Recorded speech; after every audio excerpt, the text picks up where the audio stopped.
ਸ੍ਰੀ ਗੁਰੂ ਗ੍ਰੰਥ ਸਾਹਿਬ ਉਦਤ ਬੰਧੋ ਕਰ ਅਨੁਰਾਗ। ਏਕ ਓੰਕਾਰ ਸਤਿਗੁਰ ਤੇ ਪ੍ਰਸਾਦ ਸਚ ਹੋਏ। ਵਾਹਿਗੁਰੂ ਜੀ ਕੀ ਫਤਿਹ ਹੈ। ਵਿਘਨ ਵਿਨਾਸ਼ਨ ਸੋਏ। ਵਾਹਿਗੁਰੂ ਜੀ ਕੀ ਫਤਿਹ ਹੈ। ਵਿਘਨ ਵਿਨਾਸ਼ਨ ਸੋਏ।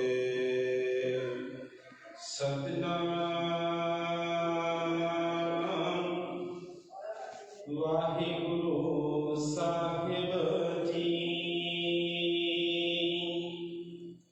ਇਕ ਰਾਣੀ ਸਨਮੁਖ ਜਬ ਹੋਈ, ਚਟਿਤ ਬਸਤਰ ਤੇ ਬਦਨ ਛਿਪਾਏ।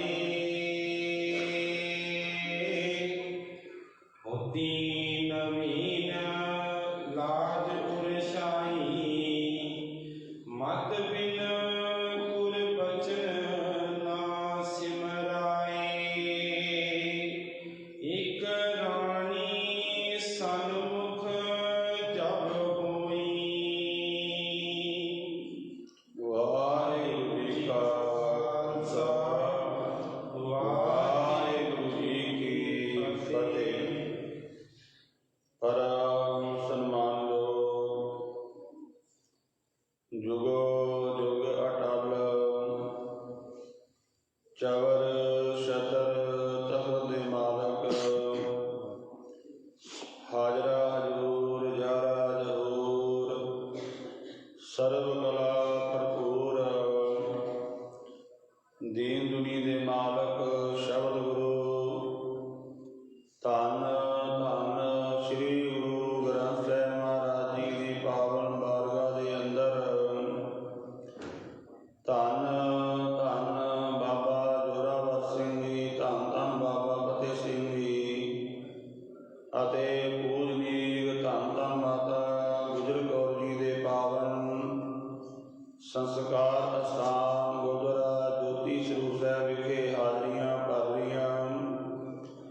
ਗੁਰੂ ਰੂਪ ਗੁਰੂ ਸੰਗਤਾਂ, ਸਰਬੱਤ ਮਾਈ ਭਾਈ ਵੱਡਿਆਂ ਭਾਗਾਂ ਵਾਲਿਓ, ਜੋ ਕਿ ਸਤ ਸੰਗਤ ਦਾ ਅਮੋਲਕ ਸਮਾਂ ਆਪਾਂ ਸਾਰਿਆਂ ਨੂੰ ਪ੍ਰਾਪਤ ਹੋਇਆ ਹੈ।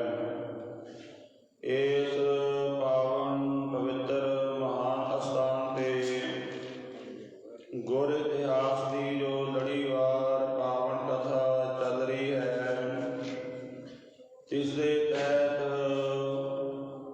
ਧੰਨ ਧੰਨ ਸ੍ਰੀ ਗੁਰੂ ਅਮਰਦਾਸ ਮਹਾਰਾਜ ਜੀ ਸੱਚੇ ਪਾਤਸ਼ਾਹ, ਜਿਨ੍ਹਾਂ ਬਾਰੇ ਧੰਨ ਗੁਰੂ ਗ੍ਰੰਥ ਸਾਹਿਬ ਮਹਾਰਾਜ ਜੀ ਦੀ ਪਾਵਨ ਬਾਣੀ ਵਿੱਚ ਫਰਮਾਨ ਹੈ, ਕਨ ਹਰ ਬੂੰਦ ਬਸੋਰ ਮਾਵਲ ਕੁਸਮ ਬਸੰਤ ਗਣੰਤ ਨ ਆਵੈ, ਰਾਵ ਸਸ ਕਿਰਨ ਉਦਰ ਸਾਗਰ ਕੋ, ਗੰਗ ਤਰੰਗ ਅੰਤ ਕੋ ਪਾਵੈ, ਰੁਦਰ ਧਿਆਨ ਗਿਆਨ ਸਤਿਗੁਰ ਕੇ, ਕਬ ਜਨ ਭਲ ਉਨੋ ਜੋ ਗਾਵੈ, ਭੱਲੇ ਅਮਰਦਾਸ ਗੁਣ ਤੇਰੇ, ਤੇਰੀ ਉਪਮਾ ਤੋਹੇ ਬਣ ਆਵੈ। ਐਸੇ ਦੀਨ ਦਿਆਲ ਸਤਿਗੁਰੂ ਧੰਨ ਧੰਨ ਸ੍ਰੀ ਗੁਰੂ ਅਮਰਦਾਸ ਮਹਾਰਾਜ ਜੀ ਦਾ ਪਾਵਨ ਇਤਿਹਾਸ ਲੜੀਵਾਰ ਕਥਾ ਜੋ ਆਪ ਸਰਵਣ ਕਰ ਰਹੇ ਹੋ, ਜਿਸ ਦੇ ਤਹਿਤ ਗੁਰੂ ਅਮਰਦਾਸ ਮਹਾਰਾਜ ਜੀ ਦਾ ਭੇਜਿਆ ਹੋਇਆ ਬਾਬਾ ਸਾਵਣ ਮਲ ਜਦੋਂ ਹਰੀਪੁਰ ਦੇ ਵਿੱਚ ਜਾ ਕਰਕੇ ਉੱਥੇ ਕੁਝ ਕਰਾਮਾਤਾਂ ਦੇ ਵਸ ਹੋ ਕੇ ਆਪਣੀ ਪੂਜਾ ਵਿੱਚ ਲੱਗ ਜਾਂਦਾ ਹੈ। ਫਿਰ ਗੁਰੂ ਪਾਤਸ਼ਾਹ ਜਦੋਂ ਕਲਾ ਵਰਤਾਉਂਦੇ ਨੇ ਤਾਂ ਬਾਬਾ ਸਾਵਣ ਮਲ ਹਰੀਪੁਰ ਦੇ ਰਾਜੇ ਦੇ ਨਾਲ ਧੰਨ ਗੁਰੂ ਅਮਰਦਾਸ ਮਹਾਰਾਜ ਜੀ ਦੇ ਕੋਲ ਗੋਬਿੰਦਵਾਲ ਸਾਹਿਬ ਦੀ ਧਰਤੀ ਤੇ ਪਹੁੰਚਦਾ ਤੇ ਆਪਣੀ ਭੁੱਲ ਦੀ ਮਾਫੀ ਮੰਗਦਾ ਹੈ ਤੇ ਨਾਲ ਬੇਨਤੀ ਕਰਦਾ ਹੈ, ਮਹਾਰਾਜ ਹਰੀਪੁਰ ਦਾ ਰਾਜਾ ਆਪਣੀਆਂ ਰਾਣੀਆਂ ਦੇ ਸਹਿਤ, ਵਜ਼ੀਰਾਂ ਅਹਿਲਕਾਰਾਂ ਦੇ ਸਹਿਤ ਪਹੁੰਚਿਆ ਹੈ। ਗੁਰੂ ਦਰਬਾਰ ਦੇ ਵਿੱਚ ਉਹਨਾਂ ਨੂੰ ਆਉਣ ਦੀ ਆਗਿਆ ਹੋਵੇ ਤਾਂ ਗੁਰੂ ਪਾਤਸ਼ਾਹ ਜੀ ਜੋ ਗੁਰੂ ਘਰ ਦੀ ਮਰਿਆਦਾ ਹੈ ਕਿ ਗੁਰੂ ਘਰ ਦੇ ਵਿੱਚ ਜਦੋਂ ਵੀ ਆਉਣਾ ਹੈ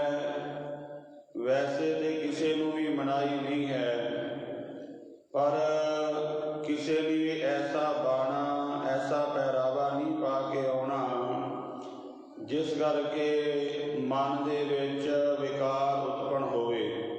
ਮਹਾਰਾਜ ਕਹਿੰਦੇ ਰਾਜੇ ਦੀਆਂ ਰਾਣੀਆਂ ਆ ਸਕਦੀਆਂ ਨੇ, ਪਰ ਉਹ ਸਾਦਾ ਲਿਬਾਸ ਜਿਹੜਾ ਹੈ ਸੰਗਤ ਵਿੱਚ ਜਿਹੜਾ ਪਾ ਕੇ ਆਇਆ ਜਾ ਸਕਦਾ ਹੈ, ਤਾਂ ਉਹ ਰਾਣੀਆਂ ਸਾਰੀਆਂ ਸਾਦਾ ਲਿਬਾਸ ਪਾ ਕੇ ਆਉਂਦੀਆਂ ਹਨ। ਉਹਨਾਂ ਦੇ ਵਿੱਚੋਂ ਇੱਕ ਜਿਹੜੀ ਨਵ ਵਿਆਹੀ ਰਾਣੀ ਸੀ, ਉਹ ਜਦੋਂ ਗੁਰੂ ਦਰਬਾਰ ਦੀ ਮਰਿਆਦਾ ਨੂੰ ਭੁੱਲ ਕੇ, ਕਿਉਂਕਿ ਗੁਰੂ ਦਰਬਾਰ ਦੀ ਮਰਿਆਦਾ ਗੁਰੂ ਅਮਰਦਾਸ ਮਹਾਰਾਜ ਜੀ ਨੇ ਉਸ ਸਮੇਂ ਬੰਨ੍ਹੀ ਸੀ, ਇੱਕ ਤਾਂ ਬਿਨਾਂ ਸ਼ੰਕੇ ਦੇ ਪੰਗਤ ਵਿੱਚ ਬੈਠ ਕੇ ਲੰਗਰ ਛਕਣਾ, ਭਾਵੇਂ ਕੋਈ ਰਾਜਾ ਹੈ ਅਤੇ ਭਾਵੇਂ ਕੋਈ ਭਿਖਾਰੀ ਹੈ, ਭਾਵੇਂ ਕੋਈ ਅਨਪੜ੍ਹ ਹੈ ਅਤੇ ਭਾਵੇਂ ਕੋਈ ਪੜ੍ਹਿਆ ਲਿਖਿਆ ਗਿਆਨੀ ਹੈ, ਭਾਵੇਂ ਕਿਸੇ ਜਾਤ ਵਰਨ ਦਾ, ਸਾਰਿਆਂ ਨੂੰ ਇੱਕ ਪੰਗਤ ਵਿੱਚ ਬੈਠ ਕੇ ਲੰਗਰ ਛਕਣਾ ਪਵੇਗਾ। ਦੂਸਰਾ, ਜਿਹੜੀਆਂ ਸਾਡੀਆਂ ਭੈਣਾਂ ਬੀਬੀਆਂ ਨੇ ਕਿ ਗੁਰੂ ਪਾਤਸ਼ਾਹ ਕਹਿੰਦੇ ਗੁਰੂ ਦਰਬਾਰ ਵਿੱਚ ਆਉਣਾ ਕਿਸੇ ਨੇ ਪਰਦਾ ਨਹੀਂ ਕਰਨਾ, ਕਿਉਂਕਿ ਗੁਰੂ ਦੇ ਦਰਸ਼ਨ ਕਰਨੇ ਦਾ ਜਿਵੇਂ ਮਨੁੱਖ ਨੂੰ ਹੱਕ ਹੈ, ਪੁਰਸ਼ ਨੂੰ ਹੱਕ ਹੈ, ਉਸੇ ਤਰ੍ਹਾਂ ਇਸਤਰੀ ਨੂੰ ਵੀ ਬਰਾਬਰ ਹੱਕ ਹੈ ਆਪਣੇ ਗੁਰੂ ਪਿਤਾ ਦੇ ਪਰਮਾਤਮਾ ਦੇ ਦਰਸ਼ਨ ਕਰਨ ਦਾ। ਪਰ ਇਹ ਜਿਹੜੀ ਰਾਣੀ ਸੀ ਇਹਨੇ ਪਰਦਾ ਕਰ ਲਿਆ ਹੈ। ਆਓ ਇਸ ਤੋਂ ਅੱਗੇ ਜਿਵੇਂ ਕਥਾ ਆ ਰਹੀ ਹੈ, ਪਾਵਨ ਗੁਰ ਇਤਿਹਾਸ ਦੀ ਪਾਵਨ ਕਥਾ ਦੇ ਨਾਲ ਸਾਂਝ ਪਾਈਏ। ਧੰਨ ਧੰਨ ਸ੍ਰੀ ਗੁਰੂ ਗ੍ਰੰਥ ਸਾਹਿਬ ਮਹਾਰਾਜ ਜੀ ਦੇ ਪਾਵਨ ਚਰਨਾਂ ਦੇ ਵਿੱਚ ਆਪਣੇ ਸਰੀਰ ਨੂੰ ਝੁਕਾਉਂਦਿਆਂ ਹੋਇਆਂ ਪਿਆਰ ਸਹਿਤ ਸਾਰੀਆਂ ਸੰਗਤਾਂ ਆਖੋ ਜੀ ਸਤਿਨਾਮ ਸ੍ਰੀ ਵਾਹਿਗੁਰੂ ਸਾਹਿਬ ਜੀ, ਸਤਿਨਾਮ ਸ੍ਰੀ ਵਾਹਿਗੁਰੂ ਸਾਹਿਬ ਜੀ। ਇੱਕ ਰਾਣੀ ਸਨਮੁਖ ਜਬ ਹੋਈ, ਝਟਿਤ ਬਸਤਰ ਤੇ ਬਦਨ ਛਿਪਾਏ। ਜਦੋਂ ਸਾਰੀਆਂ ਰਾਣੀਆਂ ਵਾਰ-ਵਾਰ ਗੁਰੂ ਪਾਤਸ਼ਾਹ ਜੀ ਦੇ ਧੰਨ ਗੁਰੂ ਅਮਰਦਾਸ ਮਹਾਰਾਜ ਜੀ ਦੇ ਦਰਸ਼ਨ ਕਰ ਰਹੀਆਂ ਹਨ, ਇੱਕ ਜਿਹੜੀ ਨਵ-ਵਿਆਹਤਾ ਰਾਣੀ ਸੀ, ਉਹਨੇ ਗੁਰੂ ਮਹਾਰਾਜ ਜੀ ਦੇ ਸਨਮੁਖ ਆਉਂਦਿਆਂ ਹੀ ਆਪਣਾ ਮੂੰਹ ਕੱਪੜੇ ਨਾਲ ਢੱਕ ਲਿਆ ਹੈ। ਬੁੱਧੀ ਨਵੀਨ ਲਾਜ ਉਰ ਛਾਈ, ਮਤ ਬਿਨ ਗੁਰ ਬਚਨ ਨਾ ਸਿਮਰਾਏ। ਉਹ ਨਵ-ਵਿਆਹਤਾ ਸੀ, ਇਸ ਕਰਕੇ ਉਹ ਸ਼ਰਮ ਕਰ ਗਈ ਕਿ ਹੋਰ ਉਸਨੇ ਆਪਣਾ ਮੂੰਹ ਕੱਪੜੇ ਨਾਲ ਢੱਕ ਲਿਆ, ਭਾਵ ਜਿਸਨੂੰ ਕਹਿੰਦੇ ਘੁੰਡ ਕੱਢ ਲੈਣਾ। ਉਹਨੇ ਗੁਰੂ ਪਾਤਸ਼ਾਹ ਤੋਂ ਪਰਦਾ ਕਰ ਲਿਆ ਹੈ। ਇਸ ਕੀ ਦਿਸ਼ ਅਵਲੋਕਨ ਕਰਕੇ, ਸਤਿਗੁਰ ਬੋਲੇ ਸਹਿਜ ਸੁਭਾਏ। ਗੁਰੂ ਅਮਰਦਾਸ ਮਹਾਰਾਜ ਜੀ ਨੇ ਵੇਖਿਆ ਕਿ ਜਦੋਂ ਉਸ ਰਾਣੀ ਨੇ ਪਰਦਾ ਕਰ ਲਿਆ ਹੈ, ਧੰਨ ਗੁਰੂ ਅਮਰਦਾਸ ਮਹਾਰਾਜ ਜੀ ਉਹਦੇ ਵੱਲ ਵੇਖ ਕੇ ਬੋਲੇ ਹਨ, ਇਹ ਕਮਲੀ ਕਿਸ ਕਾਰਨ ਆਈ, ਜੇ ਹਮਰੋ ਦਰਸ਼ਨ ਭਾਏ। ਗੱਜ ਕੇ ਆਖੋ ਸਤਿਨਾਮ ਸ੍ਰੀ ਵਾਹਿਗੁਰੂ। ਗੁਰੂ ਪਾਤਸ਼ਾਹ ਕਹਿੰਦੇ ਭਾਈ ਇਹ ਕਮਲੀ ਫਿਰ ਸਾਡੇ ਦਰਬਾਰ ਵਿੱਚ ਕਿਉਂ ਆਈ ਜੇ ਸਾਡੇ ਦਰਸ਼ਨ ਹੀ ਨਹੀਂ ਭਾਉਂਦੇ। ਜੇਕਰ ਸਿੱਖ ਆ ਕੇ ਗੁਰੂ ਕੋਲੋਂ ਪਰਦਾ ਕਰ ਲੈਂਦਾ ਹੈ, ਵੇਖੋ ਇੱਕ ਤਾਂ ਉਸ ਰਾਣੀ ਨੇ ਪਰਦਾ ਕੀਤਾ ਹੈ, ਆਪਾਂ ਵੀ ਆਉਂਦੇ ਹਾਂ ਤੇ ਗੁਰੂ ਕੋ ਕਈ ਵਾਰ ਤੁਸੀਂ ਵੇਖਿਆ ਹੋਣਾ ਵੀ ਆਪਾਂ ਇੰਨੀ ਕਬੀਨਾ ਆਉਂਦੇ ਹਾਂ ਕਿ ਸਾਡੇ ਅੰਦਰ ਗੁਰੂ ਦੇ ਪਿਆਰ ਦੀ ਉਹ ਖਿੱਚ ਦਿਖਾਈ ਨਹੀਂ ਦਿੰਦੀ ਕਿ ਪਿਆਰ ਨਾਲ ਸਹਿਜ ਨਾਲ ਮੱਥਾ ਟੇਕੀਏ, ਗੁਰੂ ਪਾਤਸ਼ਾਹ ਜੀ ਦੇ ਦਰਸ਼ਨ ਕਰੀਏ। ਬਸ ਜਲਦੀ ਆਉਂਦੇ ਹਾਂ ਅਤੇ ਧਿਆਨ ਸਾਡਾ ਹੁੰਦਾ ਆਪਣੇ ਕਾਰੋਬਾਰ ਵੱਲ, ਆਪਣੇ ਸੰਸਾਰ ਵੱਲ, ਪਰਿਵਾਰ ਵੱਲ। ਸੋ ਗੁਰੂ ਦਰਬਾਰ ਦੀ ਮਰਿਆਦਾ ਹੈ, ਜਦੋਂ ਵੀ ਆਓ ਪਿਆਰ ਸਤਿਕਾਰ ਦੇ ਨਾਲ, ਸਹਿਜ ਸੁਭਾਅ ਦੇ ਨਾਲ, ਕਿਉਂਕਿ ਗੁਰਬਾਣੀ ਵਿੱਚ ਮਹਾਰਾਜ ਜੀ ਨੇ ਕਹਿ ਦਿੱਤਾ, ਸਹਿਜੇ ਗਾਵਿਆ ਥਾਏ ਪਵੈ ਬਿਨ ਸਹਿਜੈ ਕਥਨੀ ਬਾਦ। ਸਹਿਜ ਦੇ ਨਾਲ ਜਦੋਂ ਆਪਾਂ ਆਵਾਂਗੇ, ਗੁਰੂ ਕੋਲ ਬੈਠਾਂਗੇ, ਗੁਰੂ ਦੇ ਬਚਨ ਸੁਣਾਂਗੇ, ਸਾਡੀ ਕਲਿਆਣ ਹੋਵੇਗੀ।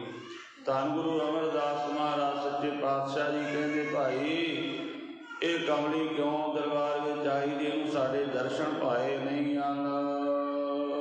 ਸਤ ਸ਼ਿਨ ਸੁਧ ਬੁਧ ਨਾਸ ਭਈ ਇਸ, ਬਸਤਰ